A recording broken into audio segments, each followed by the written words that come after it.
Welcome to the Banker Lamp. Please enjoy the video. In this video, I will explain how to make a responsive website in Adobe XD.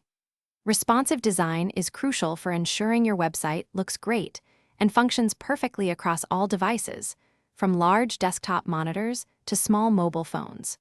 We will explore the essential features within Adobe XD that empower you to create flexible and adaptable layouts, making your designs truly universal for every user experience.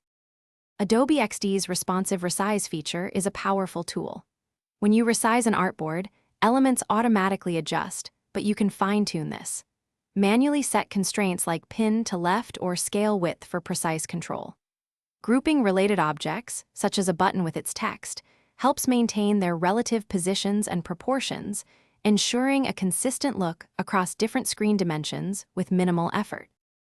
Components are fundamental for responsive design consistency. Create reusable elements like navigation bars or cards, then use component states to define how they appear at different breakpoints. For example, a desktop menu versus a mobile hamburger icon.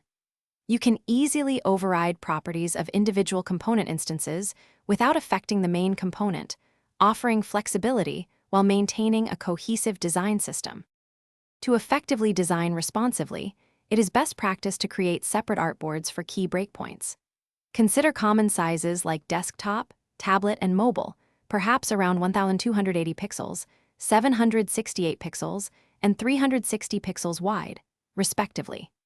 This approach allows you to visualize and refine your design for each specific screen size, ensuring a polished and optimized experience across all devices.